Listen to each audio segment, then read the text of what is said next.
Out of the date ہو جاتا ہے کہ بدلنا چاہیے. پارلیمنٹ میں قانون بدلے جا رہے ہیں, دوائیں بدلی جا رہی ہیں, نصاب اسکولوں میں بدلا جاتا ہے, لیکن قرآن نہیں بدلا جاتا ہے. کیوں؟ کیونکہ اس کی کوئی ایکسپائری ڈیٹ نہیں ہے.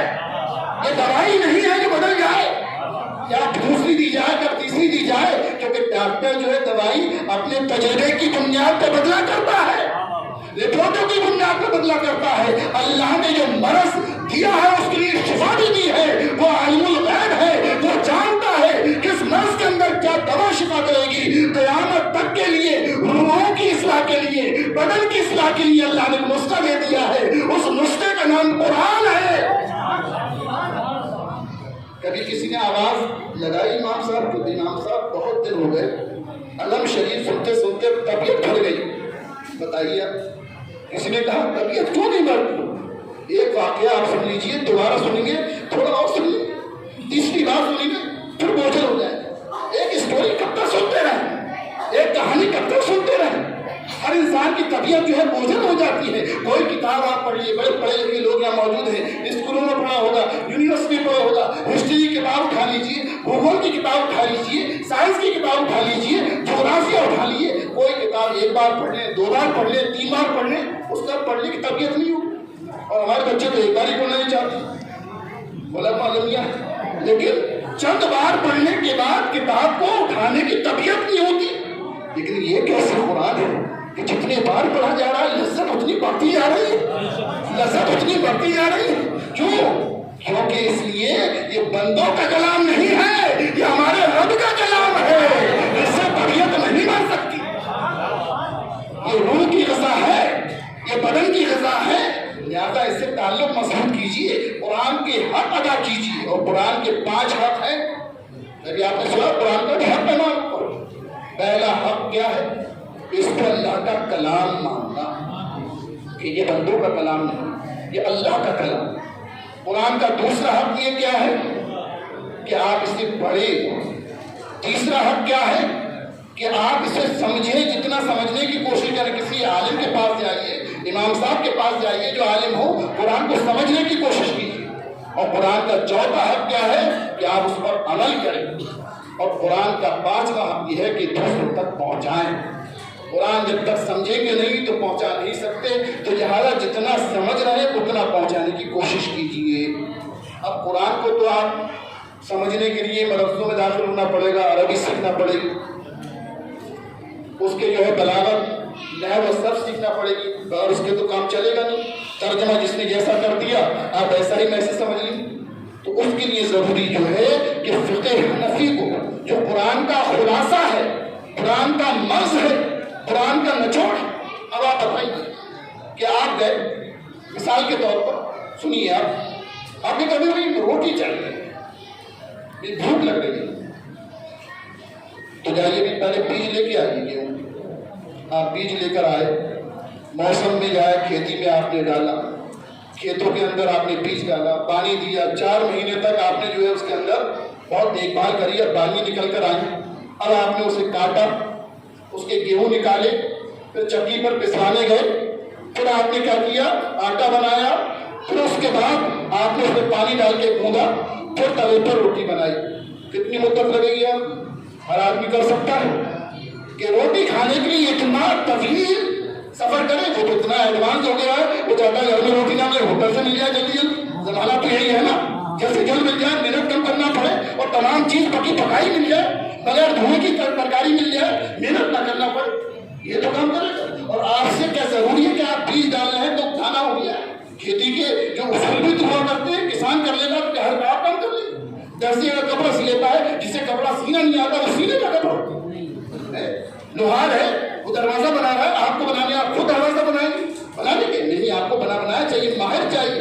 تو روٹی کھانے کے لیے, روٹی حاصل کرنے کے لیے آدمی کوشش نہیں کرتا ہے کہ وہ بیج ڈالے, زرائی کرے, چکی میں پسوائے, آٹا نکل, کیا کہتا ہے اسے پکی پکائی روٹی مل جائے, یہ چاہتا ہے. اب قرآن کو سمجھنے کے لیے, حدیث کو سمجھنے کے لیے, یا تو آپ 8-10 سال مدرسے کی چٹائیوں پر بیٹھیے, علم حاصل کیجیے, پراپر دور سے آئیے.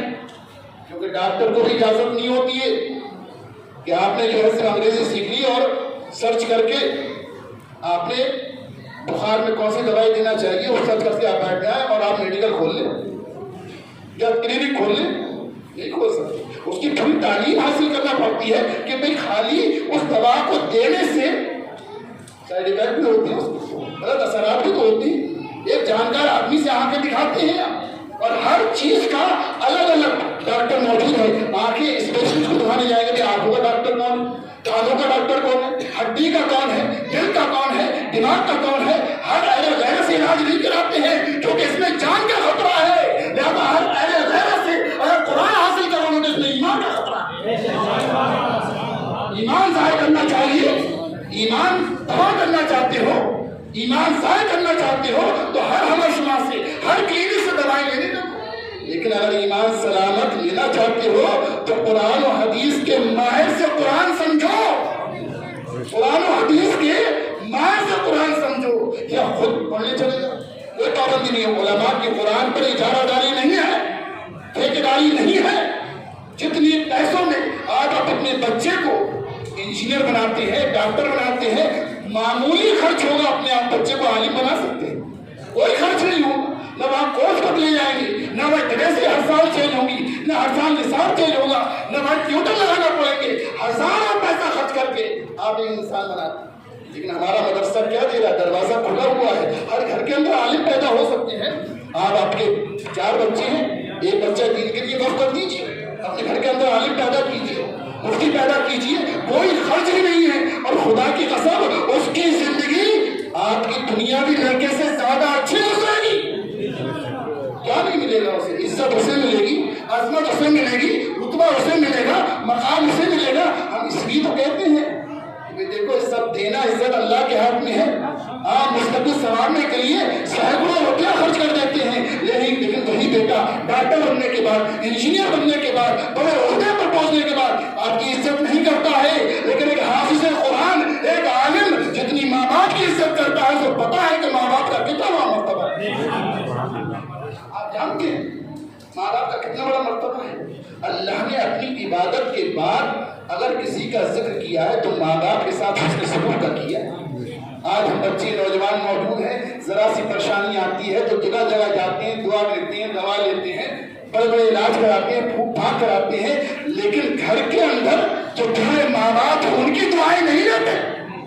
یاد رکھیے سب سے زیادہ دعا بیٹوں کے حق میں، اولاد کے حق میں اس کی ماں باپ کی قبول ہوا کرتی ہے. کبھی بوڑھی ماں سے بھی اپنے حق کے لیے دعا کروائیے، والد کے لیے دعا کروائیے. اور ان کے ساتھ اتنا بڑا حق ہے کہ حضور نے فرمایا کہ دنیا میں سب سے بڑا حق اللہ رسول کے بعد اگر کسی کا ہے تو اس کی ماں کا.